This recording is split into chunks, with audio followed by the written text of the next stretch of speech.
আজকে দ্বিতীয়বার নতুন আরেকটা ভিডিও নিয়ে আসলাম। একটা কথা আমি বলেছিলাম 31 ডিসেম্বর স্কাই কালারের জামা পরা যেই ভিডিওটা আছে ওটা একটু দেখে নেবেন। সেখানে বলেছিলাম যে ধর্ম নিয়ে যুদ্ধ করতে যেও না, ধর্মটাকে বাদ দিয়ে যুদ্ধ করো। কি হলো? কিছুদিন আগে আপনারা সবাই পত্রপত্রিকা এবং খবরে দেখলেন যে ধর্ম জিজ্ঞেস করে করে তাদেরকে মারা হয়েছে, ২৬ জন লোককে মারা হয়েছে। এবং এর যে কী কুফল সেটা কিন্তু সেদিনকেই আমি বলে দিয়েছিলাম। সেটাই কিন্তু হলো। এরকম অনেক জিনিস যেগুলো ঘটে গেছে সেগুলো আপনাদেরকে আমি প্রমাণসহ, ডেটসহ যা ভবিষ্যৎবাণী করেছিলাম আপনাদেরকে আমি দেখিয়ে দেব। আমি বলেছিলাম সেদিনকে একটা কথা, যে বেলুচিস্তানে সতীর ৫১ পীঠের একটি পীঠ ওখানে আছে, হিংলাজ মাতার মন্দির, হিংলাজ নানি বলা হয় ওখানে। এই হিংলাজ মাতার মন্দির বোম ব্লাস্ট করতে যাচ্ছিল পাকিস্তানের কিছু সেনাদল, এবং সেটা বালোচ বাহিনী সেটা বুঝতে পেরেছে। বুঝতে পারার পরে তারা সেটাকে উড়িয়ে দেয়, সেই গাড়িটাকে। এবং সেখান থেকে কিন্তু সর্বপ্রথম যুদ্ধর সূত্রপাত হয়। আমি বলেছিলাম এটাও ভবিষ্যৎবাণীতে যে পাকিস্তান ৪ থেকে ৭টা টুকরো হবে। কটা টুকরো অলরেডি হয়ে যাচ্ছে সেটা আপনারা খবরে দেখতে পাচ্ছেন। এবারে যেই কটা টুকরো থাকবে বাকি, সেটা হচ্ছে পাকিস্তানের মধ্যে ভাগ হয়ে যাবে। ভারতবর্ষের ম্যাপটা খুব ভালো করে দেখে নিন। ভারতবর্ষের ম্যাপের পরিবর্তন আসছে। কি আসছে বলবো না, দেখেই যান, শুধু দেখেই যান, কথাগুলো মিলিয়ে যান। সবথেকে বড় কথা, পাক অকুপাইড কাশ্মীর POK ভারতবর্ষের অধীনে চলে আসবে। এটা আমি বলছি না, আমার হিসাব বলছে।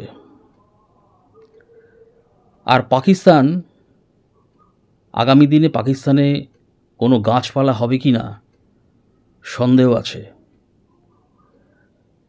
তার কারণ এটা বিশ্বের সবার কাছে এখন ওপেন যে আতঙ্কবাদীদের আঁতুড় ঘর হচ্ছে পাকিস্তান। বলতে আমার কোনো বাধা নেই। তার কারণ আমি তো সামান্য মানুষ। সমস্ত সংবাদ মাধ্যম, বিভিন্ন লোকের মুখে এগুলো আপনারা শুনতেই পাচ্ছেন। সেই আঁতুড়ঘর কিন্তু, অর্থাৎ পাকিস্তান কিন্তু দেখুন কবরস্থান বা গোরস্থানে না পরিণত হয়। অর্থাৎ সেখানে জিন বা এই ধরনের আত্মা শুধু ঘুরে বেড়াবে। কিছু বইপত্র, কিছু ক্যাটালগ নিয়ে বিভিন্ন দেশে, ভারতের বিভিন্ন রাজনীতিবিদরা, বিভিন্ন দলের সবাই মিলে গিয়েছেন। তারা বক্তব্য রাখছেন, আপনারা টিভিতে দেখছেন, আমিও দেখছি। তারা বক্তব্য রাখছেন সেখানে। অনেকে হয়তো মাথা নাড়ছেন, কিন্তু মন থেকে ঠিক মানতে পারছেন না। বিশেষ করে জল বন্ধ করে দেওয়াটা অনেকে হয়তো মানতে পারবেন না।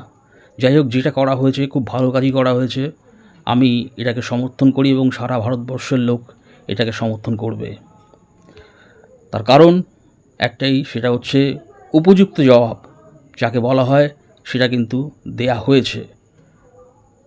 যদি ক্ষমা না চাইতেন সেই সময়, তাহলে হয়তো যুদ্ধটা ক্রমাগত চলতো। যুদ্ধ এখনও চলছে, ঠান্ডা লড়াই চলছে। আমি একটা কথা বলেছিলাম, মনে করে দেখুন, যে ট্রাম্প মাঝখানে একটুখানি নাক গলিয়ে ফেলবেন। তাই কিন্তু করেছেন ট্রাম্প। এবং তাতে করে কিন্তু ট্রাম্প হচ্ছে অরিজিনালি একজন ব্যবসায়ী মানুষ, পরিষ্কার কথা। তিনি যেটা বলছেন, তার যেটা যুক্তি, সে তার নিজের দেশের ব্যবসাটাকে দেখছেন, আতঙ্কবাদীকে কিন্তু দেখছেন না।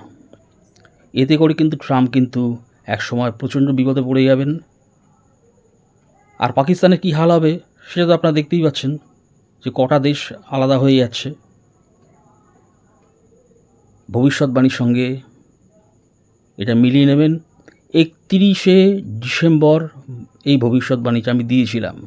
আবারও বলে দিচ্ছি, স্কাই কালারের শার্ট পরা অবস্থায় আমি এই ভিডিওটা করেছিলাম। আজকে এইটুকু। নমস্কার।